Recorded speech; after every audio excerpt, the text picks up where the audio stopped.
If you thought finals footy was hot, the real title fight is in the studio. Yes, after a media bombshell was dropped this week from our bony buddy, the mouth guards are in and the gloves are on here at the Sunday Footy Show.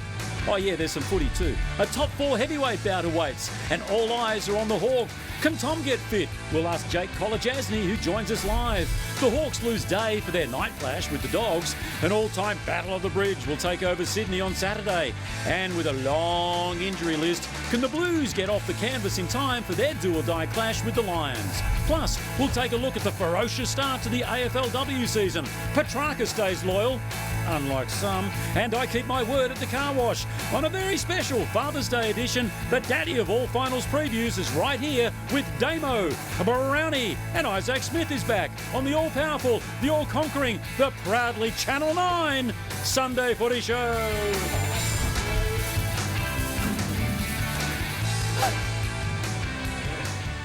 My easy call to leave Channel 9. Have you seen this? This is the Herald Sun today, John Anderson. John Anderson, how hard was it to leave Channel 9 for Channel 7? In the end, it was an easy call. Read the rest of it. Read the rest of it. Who do you admire in the media? Kane. I'm a big admirer of what Caroline Wilson has been able to do and the work she has put in. And Matty Lloyd has been just a joy to work alongside. That was offensive, was it, to you? And to him, and to him. Well, I mentioned you all. What? John Anderson cut that out. Good morning to you, TJ. Good morning, Kane. How are you, mate? I'm good, thank you. Damo? Hello to you, TJ. Hey, you were a soldier down already. Is it in protest that Matty Lloyd is now not in the chair next to Kane? I'm hearing it may well be, TJ. I'm hearing it may be an early protest vote. Well, apparently we took a vote. You said at a luncheon on Friday that we took a vote. What we say at these lunches are meant to be private. Mate, when you have a lunch with 350 people, it ain't private, all right? Well, so I was never normally when you for a leave an organisation to go to a direct competitor, you normally marched out. But our man's still here. Good, I want him here. You might not. You were one of Of course we want him here. Oh, you've Because we couldn't go through this whole rundown about him without him. Exactly. It's better with him here. Isaac, how are you feeling at the moment? Well, I'm a little bit uncomfortable. You can sort of cut the tension with a knife. I'm not sure what's happening. I'm sitting between these two. Well, you jumped ship. You went from Hawthorn to Geelong. Well, sometimes the grass is greener, Tony. You've never left. No, in fact, I think I'm the only loyal one on this panel. But Kane, how are you feeling? I'm good. You just be very careful because 2 and 3 have your name. No, they don't. He's watching the hands You're not going to go there. No, you don't want to go there. So he is sidestepped 2 and 3 on the rundown, so that's going to be left to me. And obviously Kane is leaving, he's going to Channel 7, and I thought they'd do the press release at the end of the season like normal people, but Kane to join Channel 7 5 weeks out, so we're going to do... I have immense confidence in the network's leadership and exciting direction. Cutting-edge broadcast. OK, so the cutting-edge broadcast, Kane. I'm just not sure when you walk into Channel 7 how you can balance out this sort of stuff. The innovation that I saw this week was I was actually jealous of how they are at the cutting edge of analytics. Let's have a look at Trent Cotchin. Hey guys, Trent Cotchin here. We're going to run through a little bit about what isn't quite working for the Pies. So in this example, we see Collingwood held up in the middle of the ground. Obviously, typically they like to go fast, but they're trying to control possession. Well, I want the best product here. OK. I want us to be at the cutting edge, and I want us to be the best. Hi guys, Kane Corns here. Just wanted to show you what isn't working for Hawthorn at the moment. So let's take a look at the vision. In this example, you can see James Sicily with the football, and he kicks it to his teammate, who marks it. His teammate then doesn't quite know what to do, so he decides to kick it to his teammate, who marks it as well. So as you can see there, it's groundbreaking vision. For more of this analysis, stay tuned next week. So it's going to be a tough first day, isn't it? When you walk in there and you go to the producers, I want this cutting-edge stuff. And this is the sort of stuff I've produced in the past. That was a social media product, so they found the funny side of it like we all did. Oh, no, they didn't. No, they did not. You had blow-ups with Richo, you had blow-ups with Dars. Lewis Martin, he left. He's gone. Well, they're clearly OK. Oh, he's gone, is he? If he was there, I don't think you'd be. Now, you're the self-proclaimed content king with good reason, but you do take on some big names in the game. And as we already know, you just took on Trent Cotchin. And here you've taken on Cameron Ling, Luke Darcy, and even Abby Holmes wasn't spared your vitriol. Lingy retired in 2011 and he joined the media in 2012 as we go to our next graph. So this is Lingy, 2012, when he joined the media. And this is his opinions. So nothing until 2022 when he had a crack at me. But you take a position that is almost unique where you've been probably more mean-spirited and nasty to people than anyone in the history of our industry. Do you feel like, and that trade obviously gets you paid well, I think your commentary on Trent Cotchin I thought was particularly nasty, your commentary on some AFL coaches is nasty at times. There's a view in the community that you've taken an edge that very few people have done before. And I'm not being critical, that's a role you take, and people like Piers Morgan do that in the UK and make a lot of money for it, and there's always a role for a Steve Price in the industry. I'm just wondering whether that trade of being that role, and that's the role that you play. Dylan Moore, he's probably a watch in the forward half. Jai Newcomb, quality, hard-nosed midfielder. Jai Newcomb, quality, hard-nosed midfielder. So these are all your new teammates as of next year. And there's another one. You actually reserved a special form of critique for Dale Thomas, who also is going to be working next year. Oh, no. And for likes of Daisy Thomas and Tony Shaw, who work part-time and they don't have to do a lot of on-air time, for their big opinions this week to be something that I said 12 months ago on SEN SA is embarrassing. So get up early, watch the games, work hard, and stop having opinions off other people's opinions. If I employed these people, I'd want my money back. So, TJ, there's no illusions there. So, what we've noticed, though, in the past week... Oh, hang on, there's more? There's some backtracking. There's a thawing. There's even a warming. There's even a warming of our man as he's about to go and into life with these people at Channel 7. Yeah, firstly, apologies for that. Ever since I made that comment, you've gone on to be this media superstar and you're doing all these things. So that's worked out incredible and you've done a great job. How did I keep it a secret? He's not buying. I don't think he's not buying that. That's okay. Well, I made a couple of calls anyway. Are you back in? So I made a couple of calls, mate. And I thought I'd leave the big stuff to Nathan and Damo, but I did find your first day schedule at Channel 7. So here we go. We've got it up here. We've got you go in. You've got to make up with Koch, and then you've got to make up coffee with Joel, and then you call Dad. Yeah. Then you start contemplating your decision. You're calling Channel 9 back. Then you got to make up with Dad. Oh, that's going to be a tough one. Make up with Richo. Then you call Dad again. Yep. Just to make sure, and then we contemplate again. So first day schedule will be difficult, but congratulations. Well done. That was good. What's the toughest bridge to build? What's the toughest one? You know, is it going to be Darcy? I don't think there's any tough ones. No, come on, let's be completely honest. All right, you and Darce, there's still a bit there. No, I saw him 2 days after at the gym. He was really good. We had a discussion. There's a difference of opinion, but we're No, but have you fine. seen him since you signed with Seven? Haven't seen him. Richo's sent me a nice message. No, but has anyone heard the reaction from Luke Darcy? No. Has it been favourable? I haven't spoken to him. Neither have I. He shut his phone off. Anyway, the bottom line is, we are very, very sorry to see you go. You know that, right? You spoke to us individually, and we want you to stay here for the remainder of the season because you're part of our family, okay? Yeah. And you always will be, wherever you are. But you're a competitor from 5 weeks from now. Yeah, and that's fair. And I, as I said to you all, and I'll say it again here, it's been the best 7 or 8 years. You guys and we have done a very, very good show, as good as there is. You are the benchmark, and everyone else is trying to chase what you've done here, not only on this show, but classified as well. So it's really sad to go. Clearly, it was a hard decision, and one that I didn't take lightly, but I thank you all for the way that you've handled it. All right, let's get into it now. Isaac? Yeah, well, that was a bit of fun, but we want to get onto the real stuff now. We're here for September, we're here for the finals, and we've got a big week one. If you've been under a rock, here's what we've got. We've got Port Adelaide v Geelong, massive clash over there. The game of the round, I believe, Western Bulldogs v Hawthorn, Friday night, massive. Already a sellout. Sydney Swans v GWS, the derby, Saturday twilight. Then up to Brisbane, who Brownie thinks this is possibly the game of the round. Carlton can get up. Massive game up in Brisbane. So looking forward to a massive week of finals.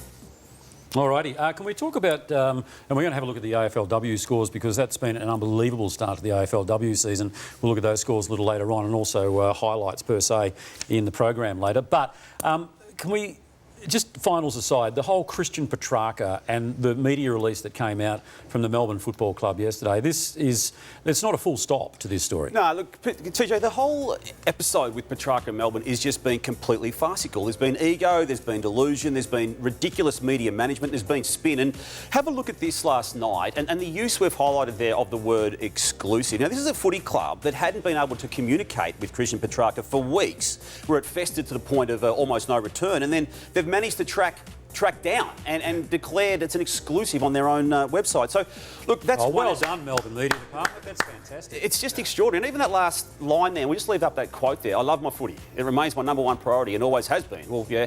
As for my future at the Melbourne Football Club, I remain committed to playing for the red and blue. Well, when you say I remain committed, you weren't committed to playing for the red and blue. You wanted to go to another club. You wanted to take Brand Petrarca to a big club, and that was what you were saying. That's what your teammates were saying. And this is the circus that unfolded in the past 2 or 3 weeks as Christian himself chose to let this play out in a very, very public media sense. Now, the realities of it are there were 5 years remaining of a contract, and the delusional element to this whole saga was partially driven by Christian himself. How a currency from a club of one of those big club natures, Brownie, was ever going to be able to get this deal done, he's got wind of that in the past week, that no deal could possibly be done for him on as much as $1.7 million at various stages of that deal that remains until the end of 2029. So you're saying the only reason he's staying is there was no takers. Is that your line? There were takers from the sense that they would like the deal could not be done with what Melbourne was going to demand. And look, I fully acknowledge the trauma, Kane, that Christian Petrarca has been through physically and more so mentally from the King's birthday hit from Darcy Moore.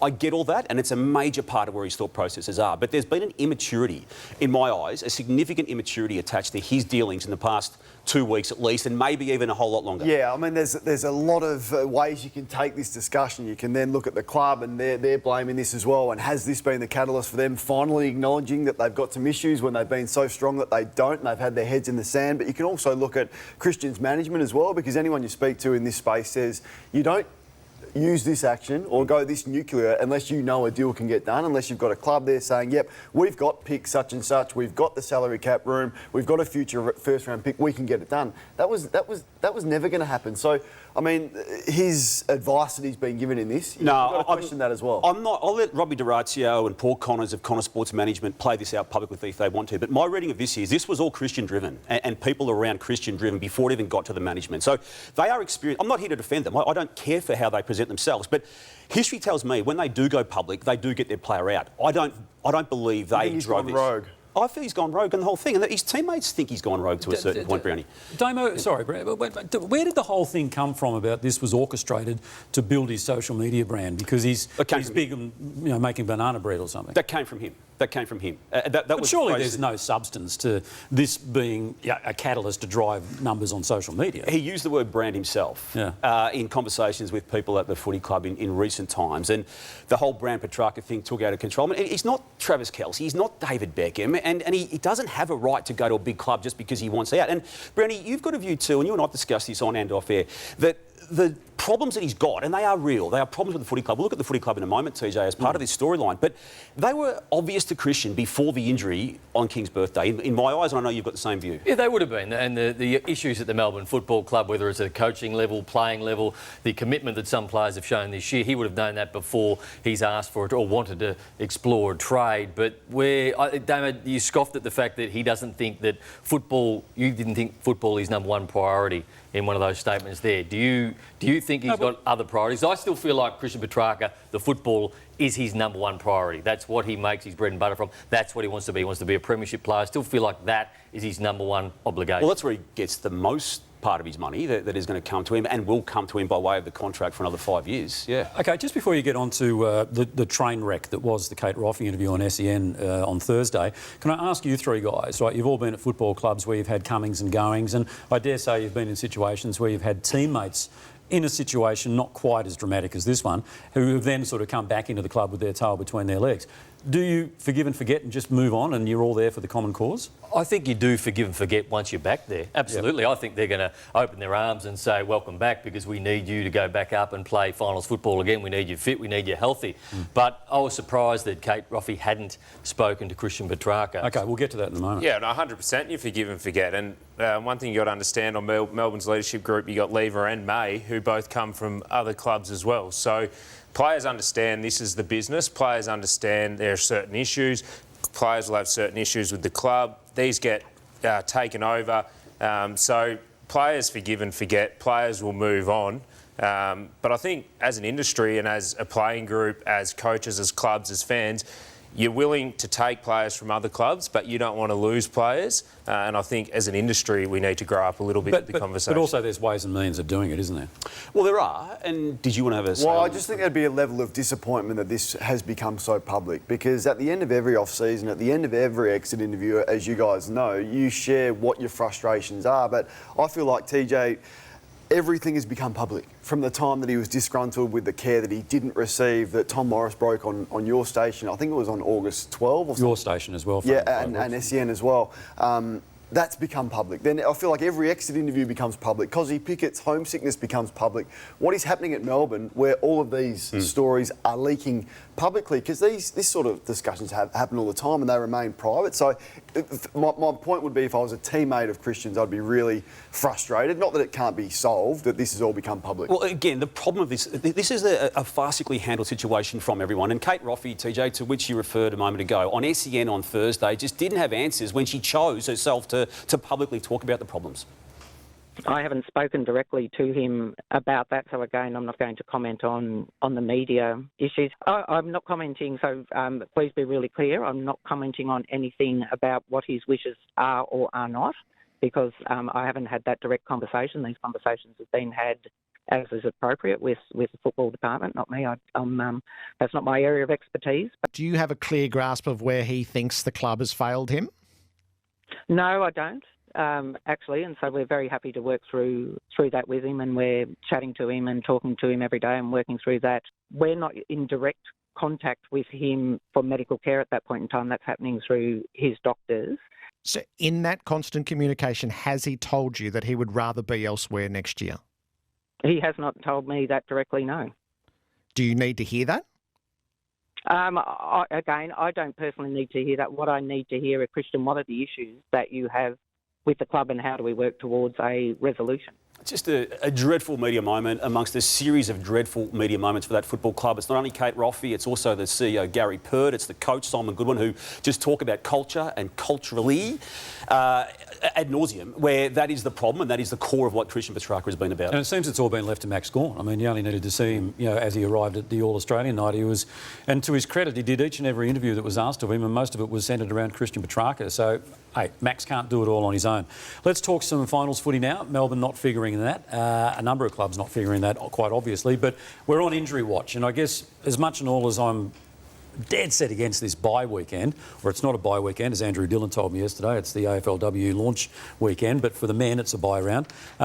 It's injury watch, and it's an opportunity to sort of like soothe some of these aching muscles. Yeah, well, the week off without it, Carlton would not have much hope in having to travel to Brisbane to play the Brisbane Lions. And these are the players who are all in the mix to potentially come back out of the team into it for this elimination final at the Gabba. The major name on that list, there's some big names, some very, very big names on it, Brownie, but the Sam Doherty, brackets ACL, which he did in opening round this year against Brisbane Lions in the first half of that game.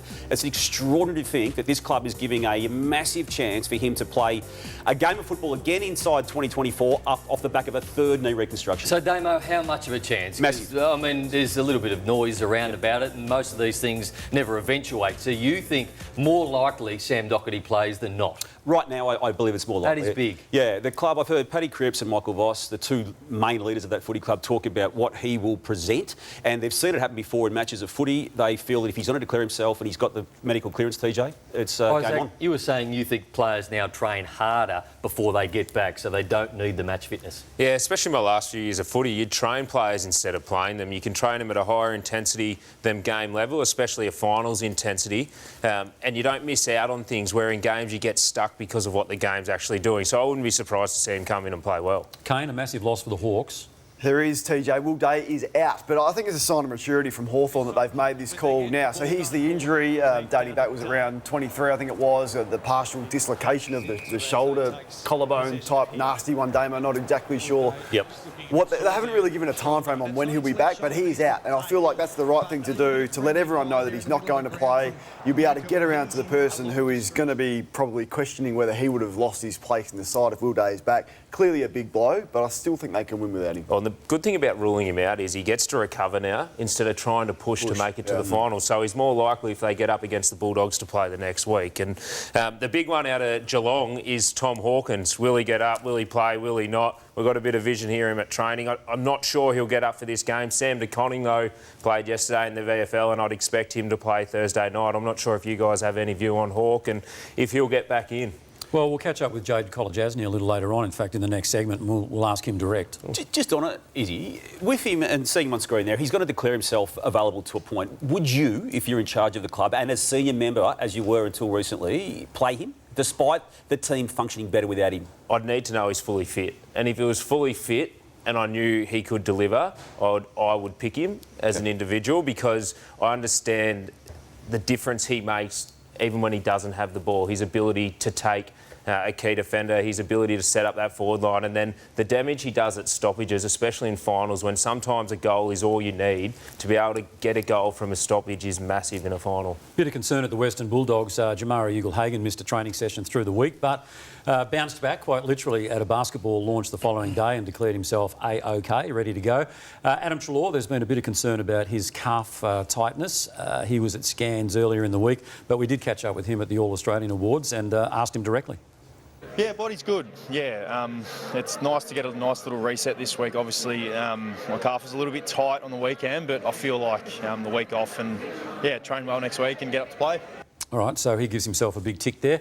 Can we talk about some trade news? And, well, Essendon never too far away from that conversation. Yeah, gee, I love this from Essendon. I've been calling for this for a long time. So Jake Stringer has hit a contract clause to get an extra year next year. He wants longer than that.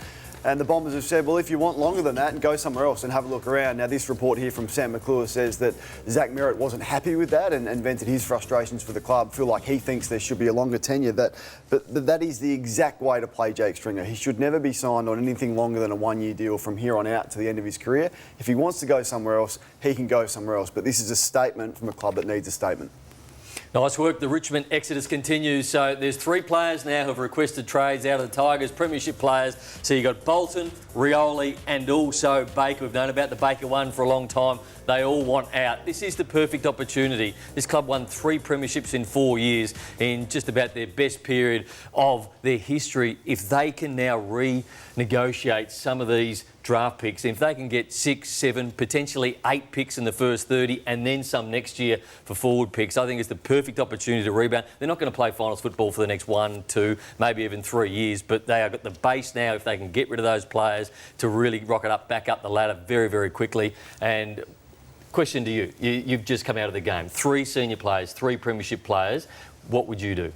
Yeah, well, they want to leave. The club, I feel like they want to move them on because they want to reload before Tasmania come in. What you want is the conversations to be open, the dialogue to be clear, and then you can set your expectations off that. So, as you said, if they can get 6, 7, 8 picks in the first 30, maybe trade a couple to next year as well if they like a couple of players coming up, you know within 3 or 4 years you're going to be reloading and going again. So depending on where your age sits with that club, I think it's a really good move by the Tigers. So while the manoeuvring continues for the men, AFLW season is up and running and we're off to an absolute flyer too. Yeah, massive game. Sabrina Frederick couldn't get the Pies over the line in the season opener despite 21 disposals, 7 clearances and 25 hit-outs. But we've had huge games this weekend. The Melbourne-Geelong game last night was massive, 2-point win. The Eagles had their first win with Daisy Pearce as coach. Big game there. Kate Hall was massive for the D's last night. She had 23 disposals, 3 goals against the Cats. And Eb Marinoff won the showdown medal after 29 disposals, Kane, and 5 clearances. Yeah, Jess is going to join us a little bit later on for a comprehensive review of all that and all the talking points out of it. But Ebony Marinoff is an absolute star. Like, I'd have to look up how many All-Australian, but every year she makes All-Australian. So she's gone straight to the Hall of Fame. She was enormous last night in that showdown. As you said, Jess Webster will join us a little later on, and she has probably got one of the greatest goals you'll see at any level OK? I'm not talking about AFLW, I'm talking about at any level. It is extraordinary what we saw unfold. Now, it is Father's Day, so as we said, I think we said from the top, a happy Father's Day to everyone. Now, there are some very, very proud dads that we all know around this morning because of their sons or their daughters. So do you want to kick us off with that? Yes, certainly, TJ. No footy on a Friday night means I got to watch my daughter Helena play soccer on Friday night out at Epping, and that's her in the blue, chesting it down, and then the left foot. The good thing about that is she's a right footer. That was on her left foot, so very exciting for the weekend. Nice. Now, Eddie Maguire and wife Carla are sitting back home at the moment and they're watching their son Joe. This is an extraordinary story. He's a punter for Ohio State. Now, there's a crowd there, 102,011. There's Joe there. On the drop punt. Drop punt. Number 42. Darren Malone. Exactly. Hang time. And he had 41 yards, 51 yards, and they went on to win 52-6. So an extraordinary moment for the Maguire family, for Joe Maguire, and of course also Dustin Fletcher's lad, Mason, who plays for Cincinnati, I think also had a 51-yarder today. So some great stuff there. And as I said, on this day, Father's Day, a lot to be proud of. OK, having done all the nice stuff, it's time to get into... Nice. Oh, stick around, kid. You ain't seen nothing yet. We roll the opener for what caught my eye. Yeah, so first up, Kano, it's been a big morning for you already and it's only going to get bigger, I fear, for you. But we've all had a bit of fun with the Carlton draft. You know, some of us delivered in the Carlton draft. I only had one knee, still kicked a couple of goals and had a fair few touches. You've really struggled on the day. You went back to tagging in the second half because it got very difficult. I think you got cleaned up here as well. Yeah. Sort of looked like your days in the early 2000s, no. But then you decided that you weren't done yet. You go to the AFL Nines on Wednesday night. So here you are with Campbell Brown. You look really interested here. Two of the most loved blokes in footy, Corns and Ballantyne. Then the effort to get this ball out on the wing. You call yourself a runner. I'm not sure what that was. Then this kick inside. That was rough. To a TikToker. He's having a shot on goal. Just absolutely no interest. But and you're still tagging Boomer Harvey. He got away from me too. You said during the week. You said during the week he was the hardest bloke to tag, and you're still not tagging him there. So it's been a big week for Kano. But the thing that caught my eye was the votes. Right. I think you've ended up with 3 votes here. And then I read it a little bit closer and it's worse on the ground. And you meet Dennis. So it's a big week for Kane. It has been a big week for Kane, of course, the signing with Channel 7. Now, I don't know whether... Did you deal directly with Chris Jones, the new Director of Sport? I've spoken to Chris, yeah. All right. Well, I would hope so. He's your boss. But I don't know whether Chris realised that, you know, get Kane... Get Chad, right? Because you were on the Howie Games podcast also. And I don't know, I'd love $1 for every time you mention Chad. He would take Chad and I into the change room, and Chad and I would be in the cheer squad. You have to draft me. Chad's at the club. Chad's there. And everyone's going bananas, and Chad's there. I'd race Chad at the time, and there was a picture of myself and Chad. Oh, my goodness, what is going on with Chad? But Chad was really struggling, and Chad was coming off. And came across just one afternoon, just saw Jess Trengo running around. And we'll just put Jess in as well. Oh, you just put that in there as well. Oh, well, I didn't do it personally. No, I didn't do it personally. But anyway, so there you go, Channel 7. You get 2 for the price of 1. All right, here's the funny stuff, because TJ, you went down to Benalla, I think it was, during the week for a photographic exhibition for the great Michael Wilson, one of the AFL's best photographers. Oh, no. Let's roll the tape. Oh, no. Juddy. Is that Juddy? Oh, no. Jesus. Dom Sheed. Oh, Dom Sheed. I thought that was Juddy. Did you think that was Judd? No. I thought that was Juddy. It does. I thought it was Judd. Did you think it was Judd? No, it doesn't. Did anyone think it was Judd except me? Not one person that watched football thought that was Chris Judd. There was not one person that has ever... One of the most iconic moments of all time. Yeah, I know, but I was... He's not even a left footer. I was a distance away and I didn't have my glasses on. No, not the other one. It gets worse. No, please. What's the story here? This was Buddy Franklin's 1,000th goal. You know, obviously one of the most historical moments we've had recently. Probably a moment we won't see again, the way the game's played now. I knew what the moment was. One of the most... He had to explain that to Well, that's the whole point. Where Get him to explain it. One of the most historic, as he said. Can you not show any more? Because I think I'm going to have to go with one more. Because it gets worse. Bloody hell. No, this one? Is that James Hird? No. Oh, it's bloody hell. I'm going to have to get my eyes fixed. No, seriously. Does this look like James Hird from back here? Hang on. What, are you okay? Rory Sloane in a Crows jumper. I know, but I was that a was distance. the legend James Hird. I was a distance away, and it looked like James Hird. Amazing. You got a bit of David Brent from The Office about you, haven't you? Oh, mate, I tell you, mate. Nathan, can you nick off the 7 as well, really? Now, Brownie, most parents, I think, would know of the Cars franchise, wouldn't they? The famous Cars movie. Yeah, I know as a parent that they were my son's favourite movies. And one of my favourite characters out of these movies was the character called Mater. Now, he's a beaten-up old pickup truck, and he's not the sharpest tool in the shed, so to speak. In fact, he's quite simple. And you'll see in this scene here out of Cars 2 that he gets a couple of food ingredients mixed up with adverse telling effect. Hey, what you got here that's free? How about that pistachio ice cream? No, wasabi. Oh, same old, same old. What's up with you? That looks delicious. To this competition. Oh, quick relief. Whatever you do not eat the free pistachio ice cream. So, he's a simple character. Don't eat the wasabi, though, He's mate. a lovable, simple character, and he's not the sharpest, and he's mixed up the wasabi with pistachio ice cream. Now, that's a character out of a movie, Brownie. A fictitious character out of a movie. No person could be so gullible and naive, and it's got to be said stupid. But there is.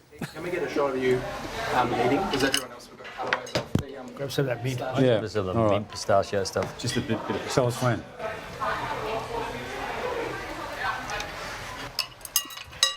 I can't believe you fell for it. You joking? It's the oldest trick in the book, you idiot. You are uneducated, aren't you? All four of them saying different things. Can you believe he did that? Look at Mick.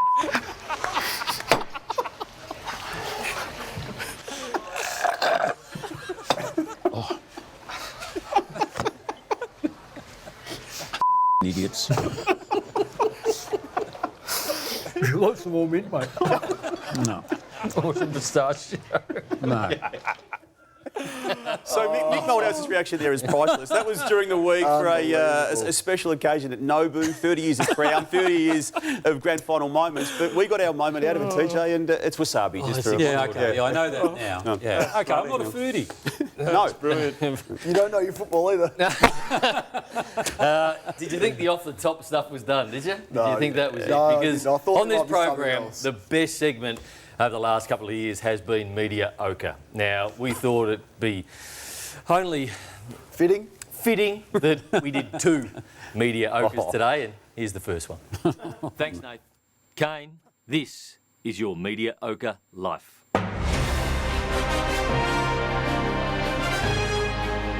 In media news that people only care about for 3 days, Sunday Footy Show's 4th best panellist has defected to Channel 7. Macca, it's bigger than the down hand. Who's joining the crew? Who have a long history of doing footy shows for a little bit.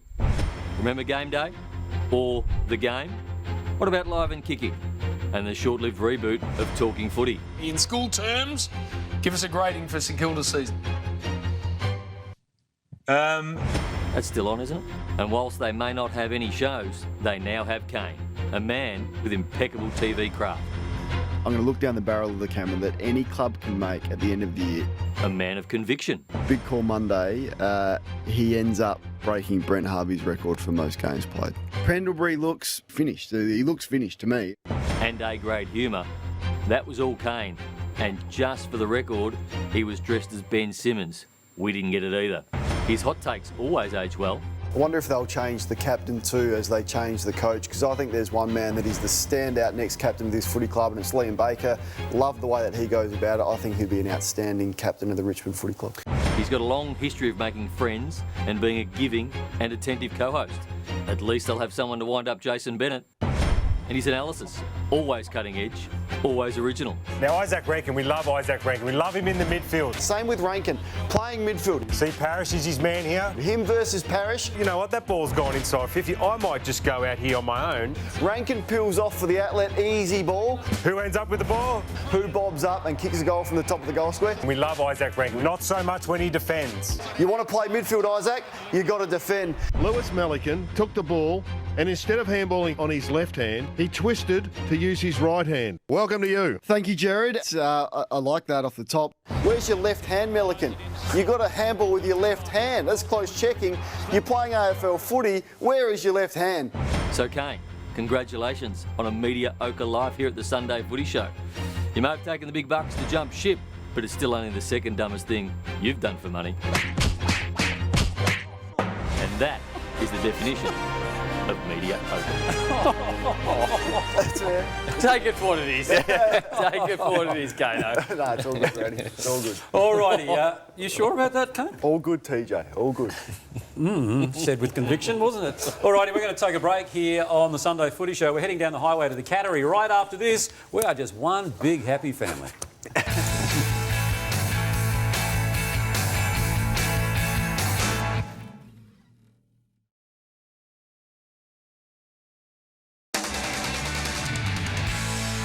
Welcome back to the Sunday Footy Show. Geez, that was a brutal first segment, wasn't it? Yep, absolutely. You good? I'm good, TJ. Right, okay, good, okay. You okay, Isaac? I know you've never sort of... fine. Yeah, I know. Well, you shouldn't be. You were caught in the crossfire. What have I done? Nothing. It was just a brutal first segment. Now, welcome back. I tell you what, we are really hanging out, though, for Thursday night's opening match of the final series for 2024, and it's the calm before the storm at the Cattery this morning. The players have gathered there for an open media session, and good enough to join us is Jake Kolajasny from the Cattery. G'day, Jake. Hey guys, thanks for having me. Now, before we talk footy, this is your first Father's Day, is it? Yes, mate, it is. Pretty exciting stuff. Haven't seen my daughter today, haven't seen my partner, so they're all sleeping in. I had to slide out of bed nice and quietly and get in today for training, so we'll enjoy the festivities later. Jake, it's going to be a massive week for you. Congratulations on being your first Father's Day as well. Can't wait for this final. Now, the last time you played them, and Port Adelaide came to Geelong. They were 8 goals up. They went after Tom Stewart. What did you learn from that game? Yeah, that was a very interesting game, mate. It's sort of been a bit of a story of the year, just so unpredictable. They jumped us. It was a pretty bad first half, to be honest, mate, but we actually got our game clicking a lot in the second half. They sort of beat us around the ball, and their attacking style of game is pretty dominant when they're up and running. So just to look to style for that early, and hopefully win the contested battle early, and that's going to play a big part in the game on Thursday night. Colin, Jeremy Cameron, he's had a massive month of football. He's been in great form all year, but it looks like he's hitting his straps now leading into finals. Yeah, absolutely he is. Obviously he's superstar of the competition. 9 goals against West Coast, so that's what we like to see from the big fella. He's an absolute dominant player, and when he's up and running like that, mate, it's so good to see, and he's going to be a big factor come finals. Just seeing some of his highlights here where he kicked 7 goals from 7 kicks. It was vintage sort of stuff, and he was hungry, so not sure who gets the job. Perhaps Bergman gets the job on him. But Jake, whenever we talk about Geelong, I guess the criticism is over the midfield. I reckon you stack forward of the ball. Your defence, which you are a key part of, is really rock solid and hard to score against, but it's the ruck in the midfield that often gets questioned. How do you think they'll stack up come September? Yeah, mate, it's obviously going to be a big battle, and it's obviously going to be a big fight in there come Thursday. I'm confident the boys will get the job done. We've got some solid players in there. I think we missed Pat last time. We'll have Stewie rolling in there as well. He's done a really good job for us and super flexible. So I always back those guys every day of the week. It's obviously going to be a tough battle. The Port's midfield's quality, some of the best in the competition. But yeah, I'll back them in there, mate. Hopefully we can get the job done. Jake, there's a couple of big boys with big reputations and big skill sets in Tom Hawkins and also De Koning, who are facing injury battles to be ready. Have you got a line of sight on those 2 players at this stage? Yeah, so DK had a hit out yesterday in the VFL, which is really promising to see, and I think he was on limited game time, but he got through, which is great. So I think he'll be trying to put his hand up for selection. Hawkey, he's in every day at the club. He's just sort of going through his rehab and doing everything that he can. He's amongst the group every day and still bringing that energy, even if we don't see him as much on the track currently. But yeah, he's doing everything he can to get back for at least a game or two. I feel like Chris Scott's the best coach in the league. I feel like he's even better when he's got an extra week to plan for Port Adelaide. Or what surprises you got in store, or does he have in store?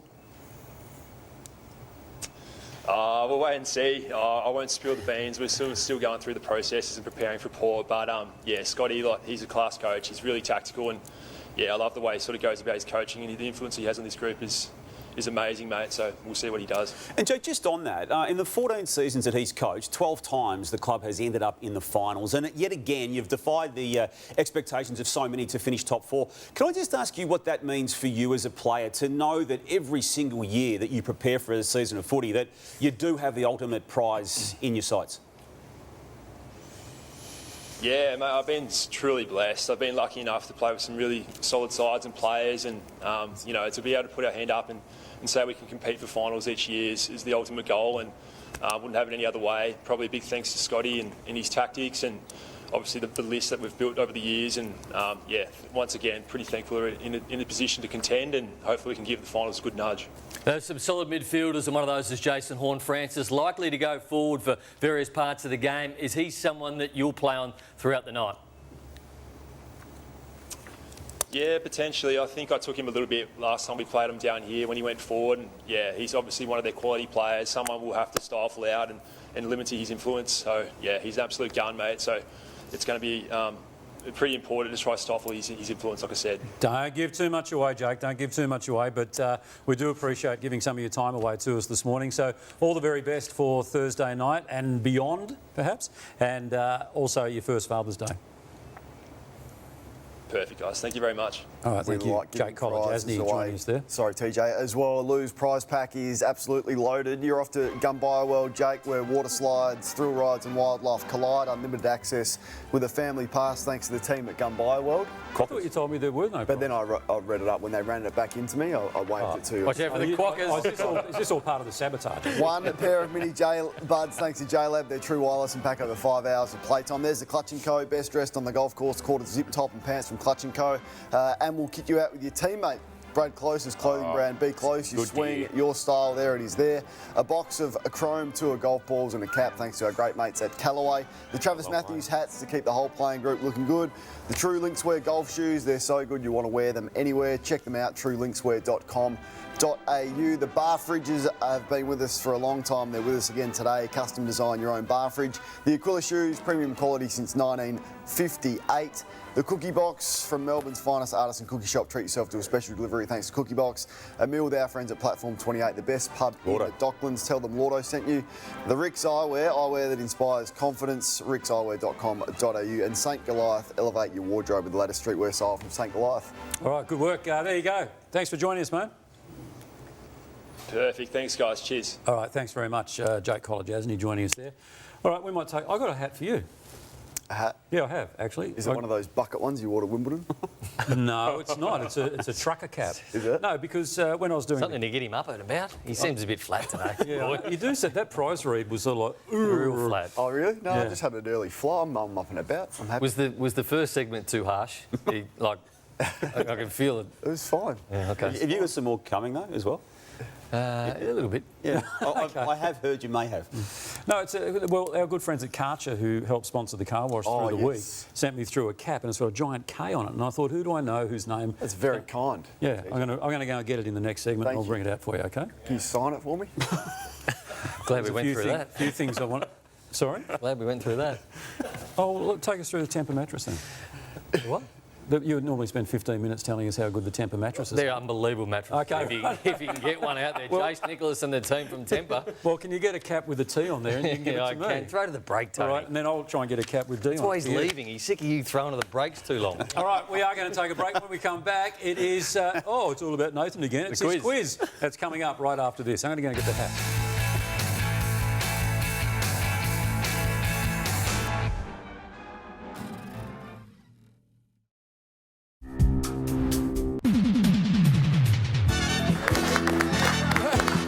Welcome to the Sunday Footy Show. Everybody's favourite segment, Brownies Quiz, brought to you by Sportsbet. $500 on the line, and Damo has been the master this year. He's so far in front. Damo, who are you playing for today? Sam Belden in Ashwood, Victoria. And as I go to Kane, you're going to miss the quiz? You're going to put a quiz in your Channel 7 show? I'm going to miss it all. Gregory Stanley from Murphy's Creek in Queensland. Jane Pace, Werribee, Victoria. We're heading down Tassie way. It is Vaughan Lynch from Molesworth in Tasmania. Well done, Tony. And Kane, I think you've got a new buzzer today. We lost one, but we gained thousands. So let's hope that the viewers come back in droves. I think you've got a new buzzer as well, Tony. Have I? Yeah. Oh, what could this be? Oh, shut up, Sophie Miller, all right? I don't think that is a new one. Anyway, I just wanted to play it. This is about the season so far. So the home and away season, how much you remember. Question number 1. With 7 wins, who was the only team unbeaten? We lost one, Geelong? but we gained After thousands. round 7, Geelong is correct. 2 players missed shots after the siren to win the game this season. Oh, shut up, Sophie Miller, Oh, yeah. all right? There was one just last week. It was... we lost one, but we gained thousands. No. Yeah, I'll go McGovern. What right? Yeah, Jeremy. Yep. Yeah. No, there was 2 of them. Kane was in first, I think, wasn't it? What right? I've lost it. -1, -1. Logan McDonald. And McGovern. which one? Mitch. Yeah, because he said Jeremy. All sorts are wrong. OK, that is correct, Damo. Famous faces. We're celebrating Father's Day today. With which media personality had an extremely awkward interaction on Mother's Day this year? We lost one, but we gained thousands. Let's have a look. Oh. We just did the interview with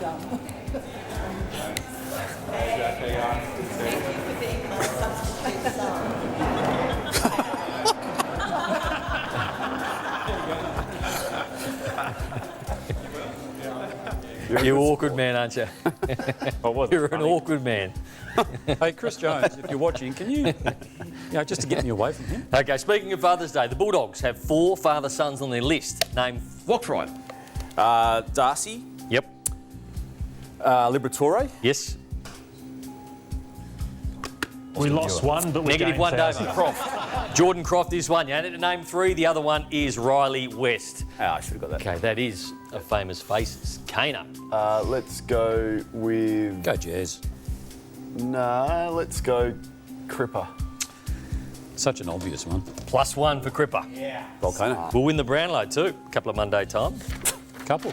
Oh, they've brought it forward, have they? Nope. Closest to the pin. How many points did Carlton come back from in their opening round? I'll go exact, Brownie. 46.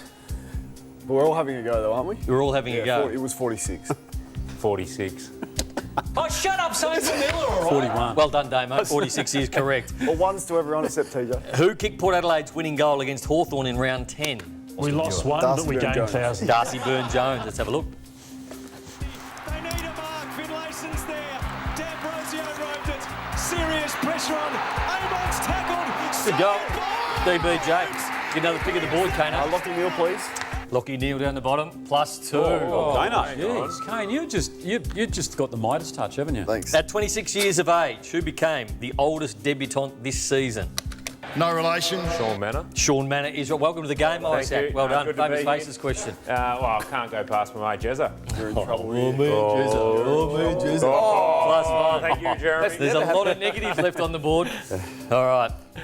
2 players share the most goals kicked in one game in 2024. Who are they? No relation. Jeremy Cameron. Yes. And Jake Waterman. Incorrect. Oh, shut Jeremy up, Cameron and Jesse Miller, Hogan. right? Incorrect. Anyone else? No. What right? Jeremy Cameron and Harry Mackay. Incorrect. -1. Joel R. Marty. Yes. You were looking for. Kick 9. Yeah. -1s to everyone. Which team kicked the highest score of the season? No relation. Port Adelaide. Incorrect. Geelong? Incorrect. Sydney. Incorrect. We lost one, but we gained thousands. Incorrect. It was Hawthorn with 170 points. Against North? Yes, 170 points. OK.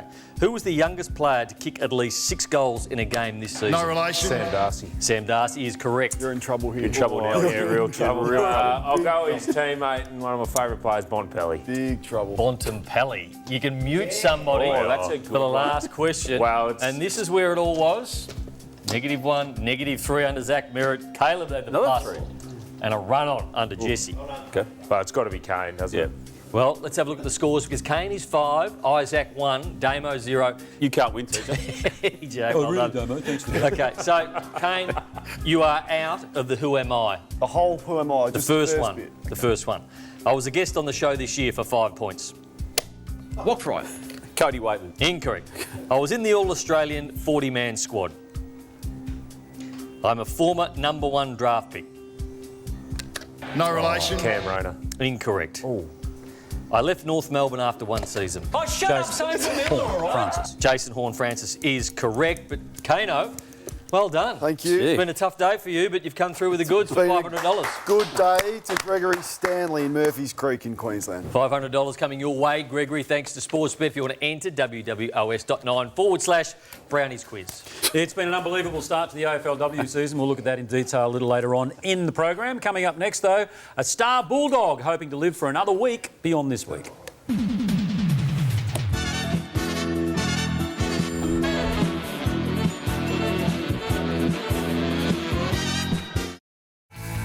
The Sunday Footy Show is powered by Patty's Pies. Sink your teeth into it and celebrate something special.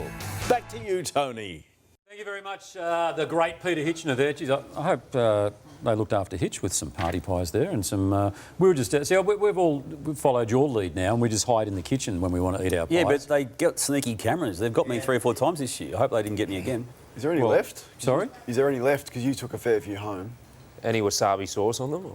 No, there wasn't any wasabi sauce, and there's plenty left for you, Kane. Good. Yeah, so feel free to take some. Okay. Okay.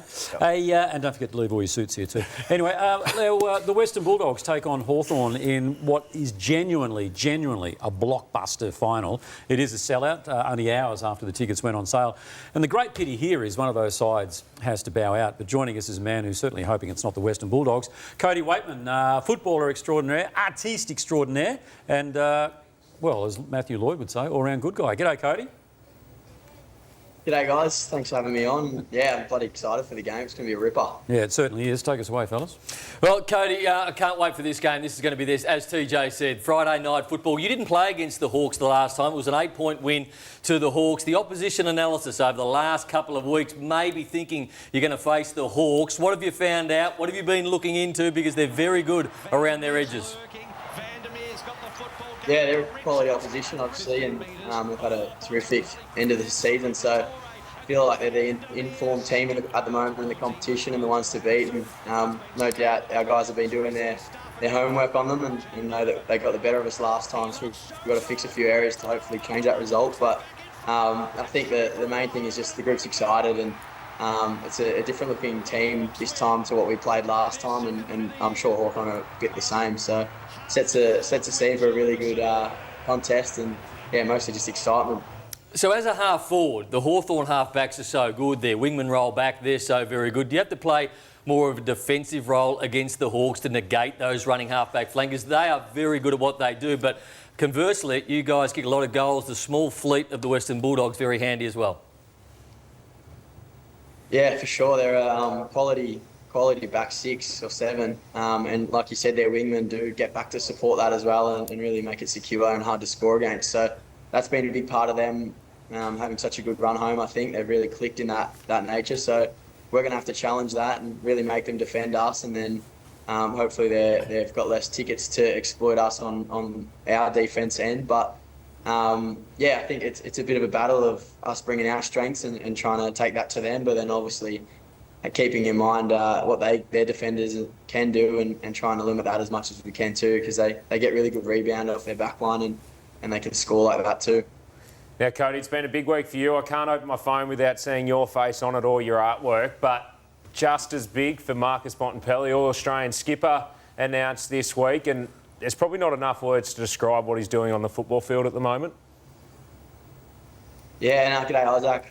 You're right, mate. It's been a big week. I'm a bit sick of myself, to be honest, but it's been really good and it's been awesome to raise some money for charity. So I'm pretty stoked about how the week's gone, and I'm just excited to move on to the footy now. But like you said, with the Bont, he's just an unbelievable player. I'm so fortunate to share a locker with him and get to watch how he goes about day-to-day life. And he's a special human and obviously an unbelievable footballer. But someone that I'm already grateful that I've been able to play with. But I think when I finish my career one day, I'll be talking to my grandkids and whatnot about the fact that I played with him and how cool that was, because he's very special, and I'd love to see him in the Brownlow this year. It'd mean a lot to us as a team and him for sure. Yeah, there wouldn't be a more popular winner than that. We'll get to your Art Expo shortly and have a look at that, but I just want to ask you about your tall forward line, because it's working. You're a part of it. You can play tall and small, but these three, and we're looking at this as a huge strength and a big advantage on Friday night. And Hawthorn, they're chasing key defenders in the off-season. That's not going to help them now. How can you exploit Hawthorn's undersized defence? Yeah, you're right. I think it's been a real strength of ours, our big boys. The way they're jumping at the footy, as you can see in the vision now. It's been a real hard thing for opposition teams to defend, and it's made a big play in us sort of making the finals thus far, and we're going to need it hopefully for the next 4 games to take us all the way. But all those 3 boys are super selfless as well, which is a massive part of it. So they've worked together on when to jump, when not to, and not getting each other's space. And they're all just bought into the team success. So that's probably the main thing in terms of how they're going to impact us going into the next few games, hopefully. And I love playing with all of them. It's been a real joy to see it all come together this year. Cody, your Bulldogs are the highest ranked team going into this elimination final, and yet you've got to play this game at the MCG, the home ground of the Hawks. Have you dramatically altered your preparation for it in how you're going about these past 2 weeks? No, we haven't changed a whole heap, to be honest, in terms of our preparation. It'd be nice if we could make Whitten Oval a bit bigger, but we'd be on Geelong Road. So we've kept it all pretty similar in our prep. But yeah, obviously the 2 weeks off is a little bit different, and the excitement of going into a game like the one that's coming up. Most of our players haven't played in front of a crowd as big as this unless they played in the 2016 flag. So I think it's going to be different for sure. But once the game starts and the umpire bounces that first ball, you kind of put the curtains up between the grass and the crowd, and you kind of just focus on what you've got to do in that moment. And that's sort of how we're going into this one, I think.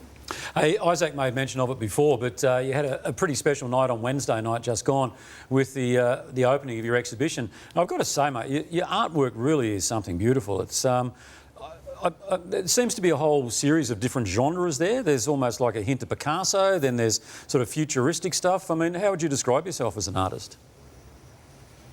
Yeah, it was a terrific night. It was so cool to see my teammates get down and support, and other athletes being a part of the night too.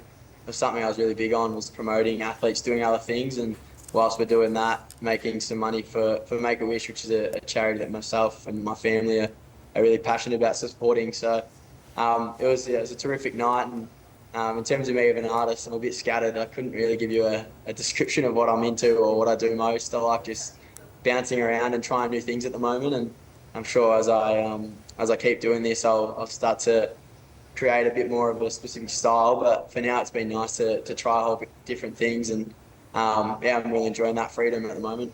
All right, terrific stuff, mate. We'll let you get back to it. You're focused firmly on football now, as you say, and our focus will firmly be on you come Friday night. So thanks for giving us some of your time this morning, Cody. Thanks, guys. Really appreciate it. And happy Father's Day to all those dads out there. Good, all right, man. Terrific stuff. See you, Isaac. Everyone getting in the spirit of Father's Day. Yeah, what a great guy. Who do you like in that game? Beg your pardon? Who do you like? I like the doggies. Yeah, I like the dogs. Damo? Yeah, dogs for me too. Yeah, alrighty. Bit of trivia for you. Every time Hawthorn and the Bulldogs have met in a final, one has gone on to make the grand final. Is that right? Yeah, right. So I read through the week. Look at Damo's writing that down there. I will write that down. I'll use it somewhere. Who told you that? Sorry? Who told you that? Oh, I saw it on Reddit. Anyway, I'll make sure I check it though. Yeah, as you should, Damo. Alrighty, we're going to take a break. When we come back, more of the Sunday Footy Show. Stay with us on this Father's Day.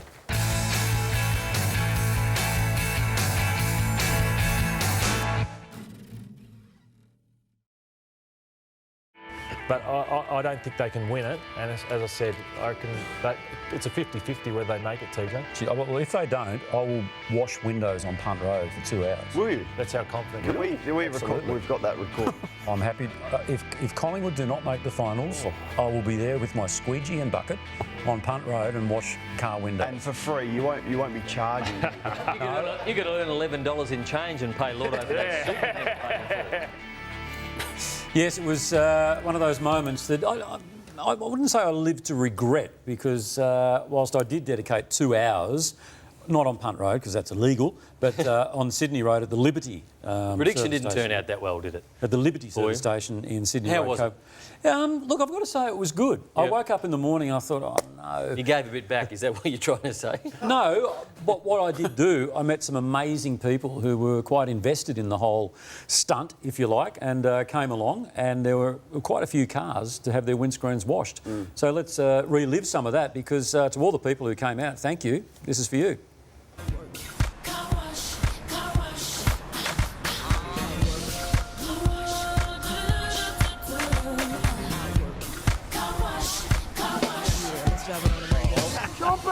Fancy seeing you here, mate. We know you love KFC. We're focused on it. Ready? Yeah. Awesome. The wipers came on. Look out, mate. Oh, that's magnificent. Mate, have a look at this. That's fantastic. I reckon when you took it out of the showroom was the last time it was cleaned. You wagging school for this, are you? Before you do that, you're going to have to wear this. No, I can't do that. Righto. That's it. Look at that. That is sparkling, mate.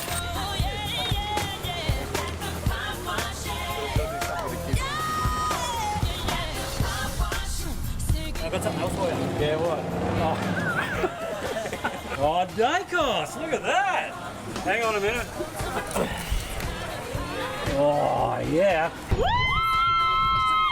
Mate, this is the best car we've had so far. Where'd you steal this from? You can get that off. Yeah. Give my whole windows. I've got $100 for you for the charities. And chomp it, you chomp, chomp. Look at this, baby. Good, mate.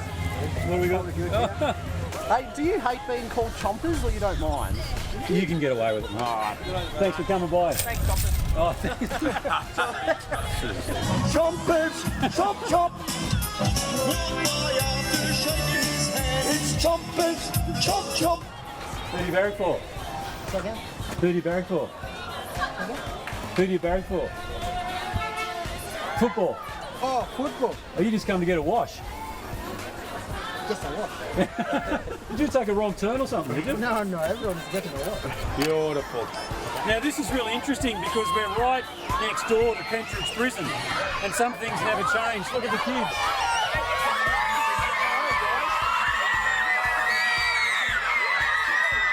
Just a little gift I thought that you'd like to stick your chompers into. Yeah. Just a meal deal in there because we know that you think it's good. Mate, it's finger looking good. So, do you wash scooters? Yeah, what part do I wash? How good's chompers? How good's KFC? Right, they're right. Yeah, I think you should get off now. I think so. What do you reckon about Kane Corns leaving? Are you leaving? Yeah. When did that come out? Oh, about 2 days ago. He's going to Channel 7. Oh, no. Yeah. Who do you feel sorry for, Kane or Channel 7? Channel 7. Yeah.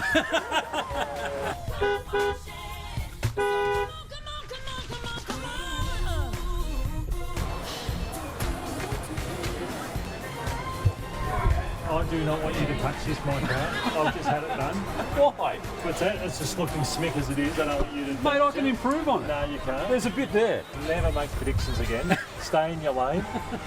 All right? Yes. Your last 2 predictions have been no good. You just cut it there, TJ. Beauty time. Tools down. Beauty, mate. I tell you, it was actually a lot of fun. It was a lot of fun. Good job. You're in the spirit. Yeah, mate, everyone got in the spirit of it. It was great. And, of course, raised quite a lot of money. I mean, quite a lot of money for my room, which is something that we'll be dedicating our time to on the Thursday before the grand final, 7:30 here on Channel 9. It's the My Room Telethon. So there'll be that. And also our friends at Karcher. That squeegee... That is amazing. Does it have the spray sort of... No, that's a separate one. Right. Right. That comes with the thing. And now you've got the... Look at that. Where we got the hat from? Yeah, that's from Karcher, but it's got a K on there, so I thought that would suit you. Look at that. Suits the volcano, doesn't it? Yeah, I reckon that's really good. Are you taking the volcano with you, or is it going to stay here? I don't. Have you patented that? I haven't thought about it. No. Haven't you? No. I bet your manager has. Hey, we're going to take a break here on the Sunday Footy Show. Again, a big thank you to everyone who turned up, and it might just be something... a yearly thing. An annual? Yeah. Maybe you can do that next year. maybe if you could just give a little bit of time.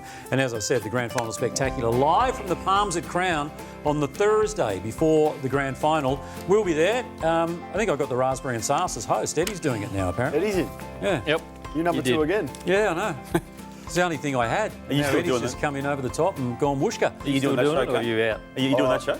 As far as I know, I love my room. That's one of my favourite nights of the year. Okay, well, you'll be there then. Thank you. Lock it in, as Eddie would say. We're going to take a break here on the Sunday Footy Show. More in just a moment.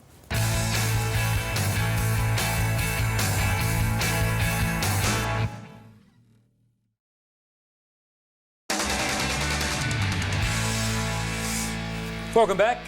Whatever you might be doing for this Father's Day, certainly hope you're enjoying it, and thanks for spending some of it with us. Mediocre coming up at the bottom of the segment. Yeah, that's right, because you had your somewhat cruel one a little earlier at Kane's expense. What do you mean cruel? Well, we had a bit of a chat about it later, and we thought it was a bit over the top. Okay, well, I should have taken out those suggestions you put forward. I didn't put any suggestions forward. If for some reason you missed the earlier edition of Mediocre, it will be on our socials. Like away. Now, can we talk about, this is something that we all like, in fact, potentially love. It's the showdown, the Battle of the Bridge, September style, between GWS and Sydney. This is going to be an absolute cracker, this one. Absolutely, it's going to be an absolute brilliant game, and Sydney are so good through the midfield. I think they've got the best midfield in the competition if Brodie Grundy can get back to his earlier form, but they had some issues forward. So Marty, not sure whether I can trust him, McDonald, but they've added Luke Parker to this forward mix, and Luke Parker plays like a tool. I mean, he does the work at front and centre, but he's just got such a natural goal sense. You can kick it to him in a one-on-one. He can mark over his head as good as anybody, and I like the fact that this inclusion. Worried that he wasn't going to make it into the midfield, but I think this is the perfect spot for Luke Parker in September to come in and have a real impact. Yep, he's been great since he's come back here. You know, just the versatility that he gives, and I mean the inspirational player that he's been for so long. So he plays, and I think he plays well. Another player who has to play well from the Giants is their captain Toby Green, who's had just an okay year and has been overshadowed by the Coleman medalist Jesse Hogan, and also Brent Daniels has probably gone past him as their most two dangerous forwards, but I just feel like this guy's in for something special in September. You know he thrives on the big stage. His record in September is very, very strong. He's got a good record against Sydney. I think he gets a matchup that he likes, and for someone who enjoys the moment, he could be the September, not a wild card, but he could be the player of September. As a marathoner, Kane, he might just replicate a marathon runner in the just sort of pacing himself, and then come towards the end, bang. Yeah, and I feel like that's what the experienced players can do, and you've been involved in teams like that where they just do enough to get themselves there, but they peak at the right time. I feel like Toby's about to peak. Well, I feel like that's a transformation of Toby Green, doing that, allowing others around him to thrive, but when the big moment comes, he'll step up, just like this guy, the Coleman medalist this year. He's been unbelievable. He's been the straightest kick in the game, but it's his sticky hands, it's his work he does off the ball, it's his ability to work his opponents out of the contest, take the mark. Goals like this, we know he's such a straight set shot, but he's doing ground level work as well. And Kane or Nathan, I'm just not sure who's going to take him from Sydney. No, it is a tough one, isn't it? I mean, he is the best. His timing is the best. We speak about Marcus Bontempelli's timing through the midfield. I don't think there's a better player that times his leap and his elevation to football. He is brilliant this year, going to be hard to stop. And I like the Does fact... it have to be McCartan? Is it as simple as that? Well, when you ask the question, though, GWS is so good at manipulating the matchup that they want. So they may be set for McCartan too. I mean, he'll go, no, I'm going to go to Milliken. Yeah. And then they struggle to sort of adjust and fight that matchup. That's been a real strength and great coaching from Adam Kingsley, who has really driven that Who are we home. tipping, Damo? I've still got the Swans, Brownie. I like what they did in the last 3 weeks of the season. They got their best form back in that period of time, and they needed to, but they did. So Swans for me. Yeah, I'm with the Swans in a tight one. Yeah, they've paced themselves this year, Swans. I love the fact that the Giants left players out of that last game. I think the Giants beat the Swans, but I'm tipping the Swans to go further, though. Whoever wins, it's set up for them, isn't it? Don't go anywhere other than Sydney except for the big dance. Yeah, exactly. The what? The big dance. He hates the grand final, mate. Yeah. He hates still the big dance. No, well, if you live in America... You played him, have you? If you... you want to try that? You want to pull that card, mate? This will be your first and last show here, OK? We're looking for a replacement. We've just put a line through one name. All right, now let's move our attention to Mediocre, and this is instalment number 2. Hello, I'm Nathan Brown, and welcome to Mediocre.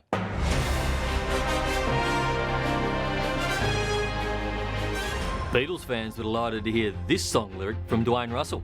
Goes to Warner. Something in the way he moves. Chad Warner. And they enjoyed it again the very next game. Marcus Bontempelli. Oh, something in the way he moves. Marcus Bontempelli. But as we know, Dwayne owes a lot to the Fab Four. I was conceived the weekend the Beatles arrived in Adelaide. So if the Beatles weren't around, I probably wouldn't be around. Jack in Swan Hill, Saints won't make the 8. They say that if you don't like what's being said, change the conversation. Or in Luke Darcy's case, just ask the question again. The two-time Brownlow medal winner. Could he win a third, Hodgie? You'd think so. Two-time Brownlow medal winner, Lockie Neal. Has he had a good enough year to be in contention again, Hodgie? Through the middle part of the season. For AW, Sam McClure wishes he had a second chance. Well, I was having a little think about, if you indulge me for a few minutes, I was having a think about the clubs that have failed today. And I got thinking about the big 4 holiday parks that started in Ballarat in 1979. Right? And the point that no, just hear me out. The point that they started was because the big 4 teams, the big 4 holiday parks, wanted to come together. And as I've said this, I have absolutely lost my sheet. Could you believe it? It's the tail end of the big year and prime time for getting your names mixed up. Like even you talk about Dylan Grimes and Marlon Motlop as well, both unbelievable players. Marlon Motlop to come in on a grand final to debut and to... All falling over your words. They're looking at an almost unprecedented draft haul. I think with Bellyache as well, like he's got that structure and that system in place, and then you can have that unpredictability to be able to do that kind of thing. And but Fox Footy's David King has worked out how to keep the words in his head. I love the helmet, mate. I'm on board. Taking the helmet off, though, is a whole different challenge. Yeah, I love it too, but I don't think I want to wear it for this, but I'll take the photo. But Well, there's a marketing opportunity going south here because I know that this has become a pretty big thing since you've taken off. I'm Nathan Brown. That's Media OK. Well worth waiting for that second edition. Just take it for what it is. Yeah. Do we actually know what Sam McClure was alluding to? Do we know what the analogy was? The big 4 holiday parks. Yeah. Did we ever get to the bottom of it, or...? I don't think we did. No. All right, we'll take a break here on the Sunday Footy Show. Jess Webster joining us very, very shortly to take us through the opening round of the AFLW season. But up next, we look at the Blues and the Lions.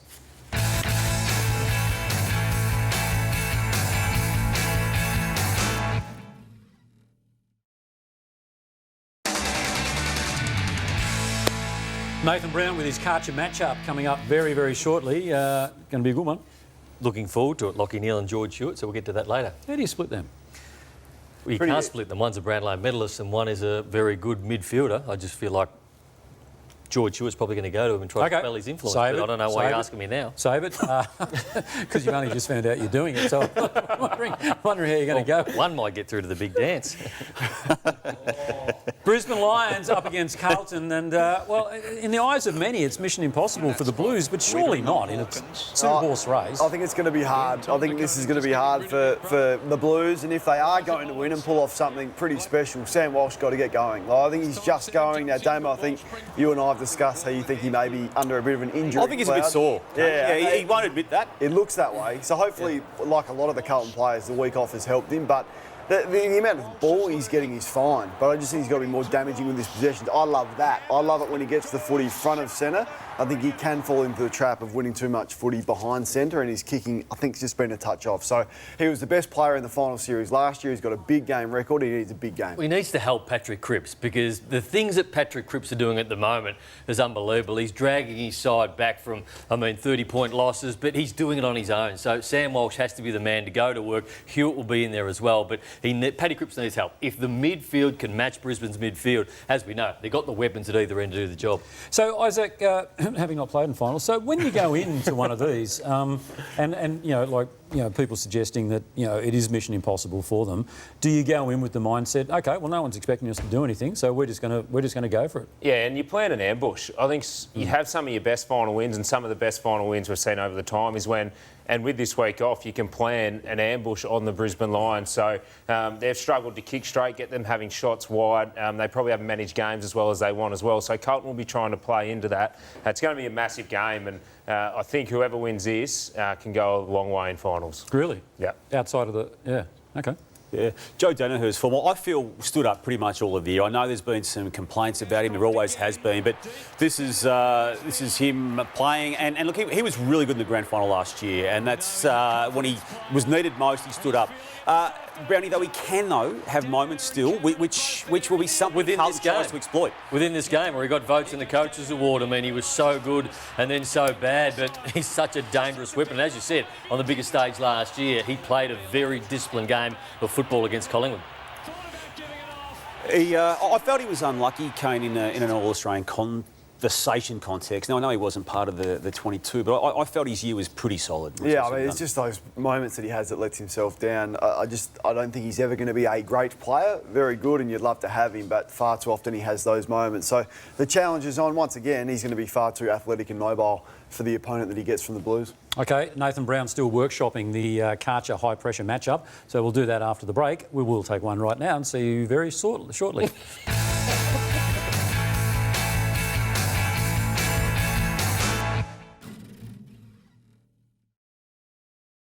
I'm Dane Zorko's #1 fan.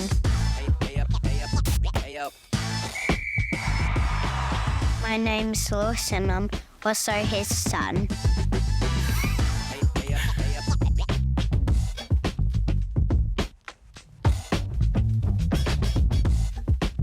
St Kilda and his favourite player was Robert Harvey. Nailed it, yep. I love when my family gets to come, and he's been a massive part of that for the majority of my career. To know he's there at the games with my daughter and wife, it's pretty special. Try and kick a goal and point to them when I can. Yeah, or do a little celebration. Do you want to show them the suit? Nah, sure, fine.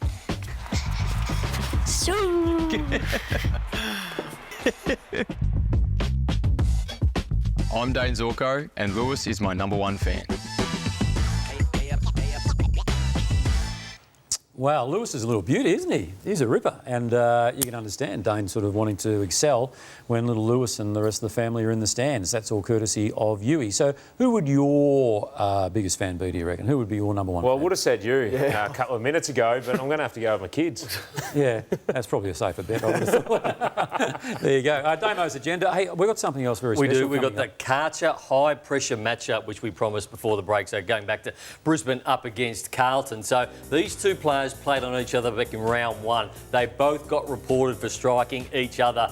And I feel like somebody has to go to Lachie Neale to get the job done. He's the man most likely in the midfield. He stands head and shoulders above every other midfielder that Brisbane have. And if Hewitt can go to him, do the job, Carlton are a chance. All right, good work. Thanks to our friends at Karcher. Time now for Damo and his Sunday agenda. Yeah, TJ, as we know, Hawthorn Footy Club has a 2024 final series to wade through, and some people think they can still go all the way. But what will happen next year is they'll have both Tom Barrass and Josh Battle as part of their mix, Izzy, and it's going to be a massive change to the dynamic of this football club, which has done a lot of its run and a lot of its hard work from its flow of ball out of the back line without those two tall key players. Yeah, they have, and where their strengths lie at the moment is their smaller players and being able to run. But you get two players like this, you can lock them in defence, you know they're going to be there, and you can play off that a fair bit. They've still got to get the deals done, and they've got a September to go ahead with. But if they can land them, that is massive for the club. Do you like it, Brownie? I do, and they're going to have a lot of players because they've got a couple of injured ones. Sicily, where does he play? He can roll around the ground, so that is massive. And I think Frost has been fantastic. So, I mean, pressure for selection. There'll be a couple playing in the twos, obviously, but to have those two players is pretty handy. There's also James Blank, who's been a project player for Sam Mitchell for some time, who's kept recovering from an ACL. Kane, the Pies situation, we spoke with Craig McRae at lunch on Friday, and the fact that they're going into 2025 with retention of their older players. We'll take a look at the names on that list. All these players hit the age of 31 as of round 1 next year. Now, given that they're coming off a grand final win last year, failing to make finals this year, the top name on that list is still playing as well as ever. Sidebottom had a good close to the season, but there are question marks about the other names on that list from an age and durability perspective. Yeah, I think that, and rightly so. I think most of them have probably earned their position to go on again. Certainly Sidebottom's finished to the season, and Howe was terrific. Pendlebury the same. Question marks over Mitchell and also Cox for me, whether they'll be in their starting lineup for round 1 next year, but everyone else probably deserves to go on. Yep. North Melbourne is on record now as wanting a senior experienced player from another football club. The West Australian newspaper reporting during the week that man on screen Jack Darling could well be the target of. I have no line of sight. Surely not, Damo. Yeah, I wanted to raise it for that reason, Kane. I have no line of sight on that being the case. I'm not at all saying the story's wrong. I don't know, but I would be staggered if they felt that Jack Darling was going to solve the problems that they are clearly trying to deal with. And there are so many problems in that footy club at the moment. I don't think Jack Darling's going to solve it. How many players have they brought in from other clubs that just haven't worked and they pay big money to get them? That would be a mistake if that's true. Yep. And Izzy, the Daniel Rioli passage to the Gold Coast Suns denied during the course of the year when, of course, he just had a catch-up with Damien Hardwick on the Gold Coast. He's contracted until the end of 2027. Do you like that and what it will do for the Suns? I like that for Gold Coast, if they can get him. His last month, 6 weeks of football was, I would say, nearly as good as any player in the competition, certainly half-back-wise. So that'd be a great move. Experienced player, 3-time premiership player. That'd be huge for the Gold Coast Suns. Yeah, huge. And they may lose Kane, Jack Lukosius, who's got a big decision to make, contracted beyond next year for the Suns, but interest both in his home state of South Australia and other clubs in Victoria. Yeah, and wherever he goes, he's got to lift. He's got to get the most out of himself. There's so much talent there. He hasn't maximised that. I like it at Adelaide because you've got the Phil Seeker, you've got Fogarty and then Lukosius roaming, but he's got to play better than what he has so far. All right, good work, Damo. Damo there with his Sunday agenda. I did mention a little earlier about the My Room Telethon that we'll be having on the Thursday night before the grand final, 7:30 here on 9 live from the Palm at Crowns. This is the raffle you can be involved in. The 2024 Mitsubishi Outlander ES, it's a 7-seater, two-wheel drive wagon. It's white in colour, although I'm sure we can sort of fix up whatever you like there. It's from our good friends at Ralph de Silva. I actually bought my car from Ralph de Silva.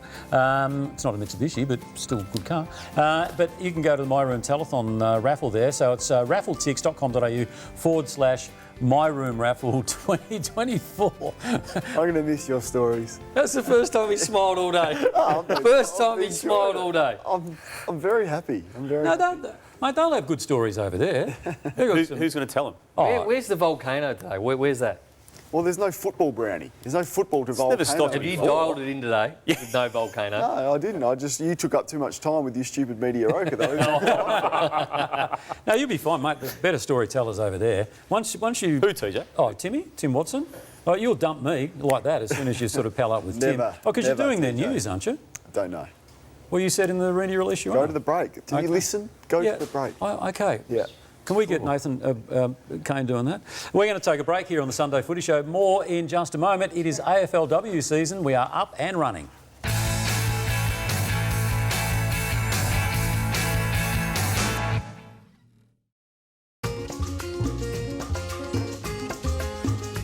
We're here at Fiddel's at Crown, and for Father's Day, who better to speak to than one of the great father-daughter combinations in footy, Nathan and Alice Burke. It's such good timing as well with the AFLW season underway. After such a long pre-season, Alice, you must be really thrilled that it's finally started.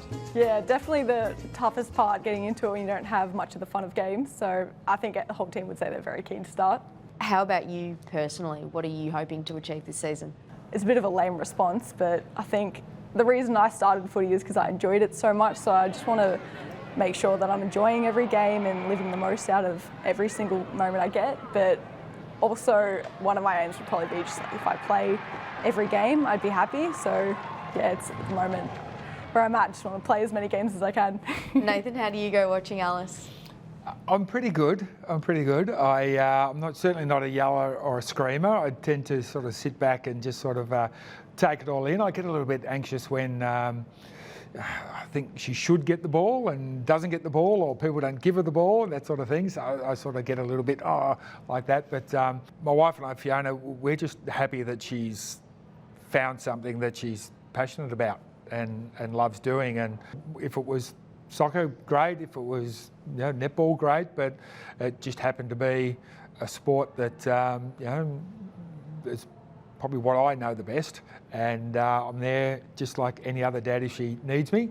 And hopefully I can give her a little bit more special advice than the average dad. He's been so respectful in everything that he knows. So like he says, like he could overload me with, I'm sure he has so much information he wants to tell me, but he waits for me to come to him. He'll give me everything I need, but he teaches me along the way about how to do it. So yeah, I can't be grateful enough about what he's done for me, because I wouldn't be the person I am today without him. What do you guys normally do for Father's Day? Breakfast is our sort of thing at the moment. Yeah.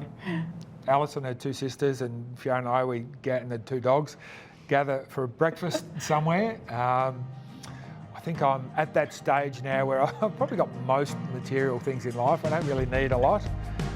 At my age, probably the best gift is just that time.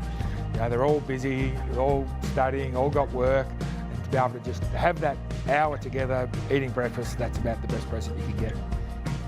That's all very nice and wholesome, but I can't go. Someone says, "What did you get your dad for Father's Day?" I can't just say me. I gave him myself. You can shout me porridge. There you go. Okay. Oh, that's terrific. Nat Yannides there sitting down with the Burks. And you played against Nathan, didn't you? Yeah, Crossover tough, really tough. Just hard running, uncompromising, brilliant player. Yeah, absolutely. And a brilliant dad too, from all accounts. Alrighty, the AFLW season is up and running. Jess Webb's to join us, as she will each and every week throughout the course of the season. And Jess, the double header on Friday night, but the one in Sydney was an absolute bruising affair. Absolutely. AFLW was back in a big way on Friday night. So a double header to kick off season 9 in Sydney. The Swans, of course, a fairy tale run to the final series last year. They earned the right to host the season in the AFLW. Huge on Friday and huge on Saturday. You dubbed it as the Super Saturday, but 2 teams emerged with bad injuries, Essendon and Melbourne. Yeah, so some big results yesterday in the AFLW. So Essendon took on Fremantle and they lost by 43 points to the Dockers, but there was an incident here in the second quarter. Bonnie Toogood, the skipper, against Amber Clark. Friendly fire, of course. Unfortunately, Amber Clark stretched it off with concussion, and Bonnie Toogood was looking a little emotional when she came out from the rooms. A heavy knock to her knee. She'll get scans on Monday, but she is one of the competition's best players, so we hope for the best for her. And then a rematch of the semi-final last night at Cardinia Park. Kate Hall, have a look at this goal. She is an absolute sensation. Kicked 3, including 2 in the first quarter when Melbourne were up against the ropes. Geelong started strongly, but Melbourne reeled them in, and an incredible last quarter. This was an injury to Taylor Harris, which is not good news. So she has a history of shoulder injuries and had a couple of knocks during last night's game, and she was in a lot of pain. After it seemed innocuous, it was just an awkward landing, but she was in a lot of pain, and she was ruled out for the rest of the game. She'll get scans on that shoulder, so we hope that's not too serious for Taylor Harris. But what a thrilling finish it was. A new look Melbourne Demons in 2024 against one of the premiership contenders. That was a massive win for them to get off to a 2-point win in their season. And last night in the showdown, first of all, how good do the prison bar jumpers look? The first time we've seen that in the AFLW. A really improved performance from Port Adelaide, but this Eloise Jones tackle, free kick and goal late in the game sealed a win to the Crows, who are going to be one of the competition premiership favourites again in season 2024. So it was a really big Saturday. Jess will play with some great Gaelic footballers, but new recruit, GWS, on her debut. I don't think I've seen a goal this good from O'Leish O'Dowd. This is an incredible story. So this is the Giants' Irish recruit, new to the season this year. This is the opening bounce, round 1. She starts in the ruck, and have a look at this. Wins the tap, runs forward. This is her first ever disposal in Aussie rules in her first ever game. Takes off, has a bounce, kicks it on the run. We're not playing the 15 metres, Jeff. We won't. Don't let the truth get in the way of a good story here, guys. But it was incredible scenes. 15 seconds, the fastest ever opening goal in AFLW history. And this is a player who, in her first training session at the Giants, Coach Cam Bernasconi gave her a sharing. She didn't know how to hold it, and that's what she did in her first ever game. It's absolutely incredible. But I actually think the bounce that she did. She took one bounce. She took one bounce. Yeah. What a great goal it was. Hey, ball tracking. There's been a lot of talk about ball tracking introduced in AFLW. How's it been? Yeah, so we had our first incident Friday night in the West Coast Richmond game.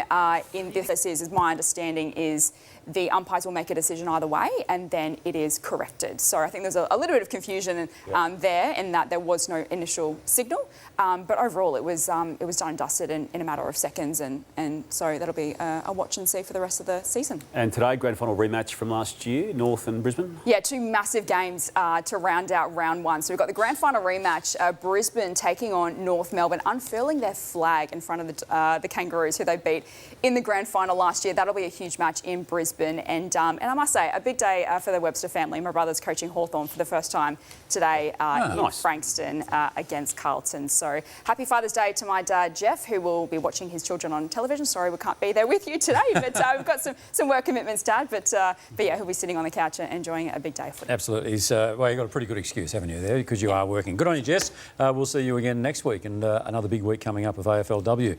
All right, well, I'll tell you what, we are just squeezing everything into this program today. I want you to say, it's time now for Damo's Animal Fact. It's time now for Damo's Animal Fact. It's time now for a little bit more focus on Kane, because you're going to have to mend a few bridges, Kane, when you get across to Channel 7. You've taken apart everyone, and we did that before with Daisy and Lingy and BT and Abby, and there's so many. But listen, I want you to take heed of what this dog has done in this herd of sheep. He's just tried to fit in. You'll see him just poking his head up, Brownie. He's just trying to fit in, and I think, Kane, that's what you're going to need to do when you head across. There he is. He just thinks he's a sheep, Kane. He's just fitting in. Just try and fit in, mate.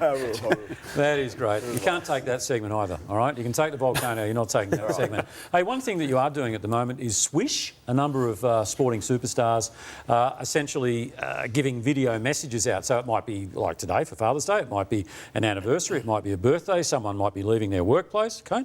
So what's happening is that you can actually jump on and, like BT, for example, charges $220, Lockie Neal $220, Luke Ball $55, Mitch Duncan $138, Isaac. Ask Isaac how much he is. Yeah. How much are you? Oh, I'm not sure. Well, how much? I don't know. I don't really use the app. No, but they use you. Oh, I'm on it now because, yeah. Anyway, Cane Corns, $110 for Cane Corns. Volcano is very popular. A lot of people requesting Volcano. Yeah, at $110, I'm not surprised. Good price. They can get two of you for the price of one BT. But what we're doing here at the Sunday Footy Show is if you'd like a message from any of us, then feel free to jump on. You've got the address there, I hope. It's... QR what is code. it? Just scan the QR code. heyswish.com. heyswish.com, or you can, as Kane said, QR code that and just put your request in as to which one of us you want. Now, I think we're charging $250. 100% of that goes to charity. Okay? 100% of that $250 goes to My Room, and we'll give you a personalised video message. Even Nathan, why are you laughing?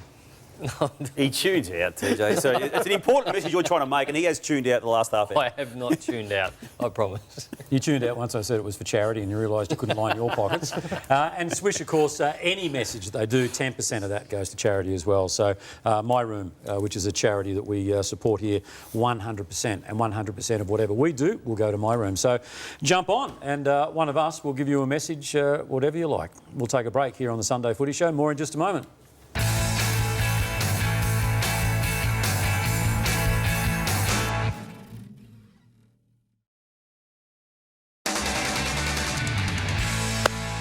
Time to look into our crystal balls now and see who might be figuring in the grand final, who might win the Norm Smith, and who might actually walk away with the premiership medallions. So, Damo, give us your three predictions. I know what you were doing there, TJ. I still like the Swans. I like what they did in the final 3 rounds of the home and away season. Just got their act back together again. Yeah, nice and quick, Damo. We're on. I'm with Kane. I think Chris Scott is going to be dangerous with a week off, so Geelong is still a massive chance, and my obsession with Chad Warner knows no bounds. He's already played well in a grand final. We're very similar, Damo. When you get up mine, I think only one difference. I think Port Adelaide, I hope they can go to a grand final for the first time under Ken Hinkley. I think Sydney win. I think Chad Warner, your man, wins the Norm Smith. Yeah, I'm a bit different. I think Brisbane get there on the big day against Sydney Swans. That was my prediction pre-season, but I like how Brisbane is setting up at the moment. I feel like Lockie Neal breaks the tag and wins the Norm Smith. The two informed clubs play each other. I'm tipping the Bulldogs to win that and go all the way through to the grand final. Sydney to lose the first final, but then bounce back. And Adam Treloar, 37 touches in the grand final with the Norm Smith. Wow, there you go. There's the predictions for the coming month of football. OK, that wraps it up for this edition of the Sunday Footy Show. Whatever you might be doing for the rest of Father's Day, we certainly hope you enjoy it, and we do appreciate you spending the past 2 hours with us. Isaac, we'll see you next time there's a vacancy. Thanks, Tony. No worries. Kane? See you, TJ. See you next week. Pack your bags. Sure.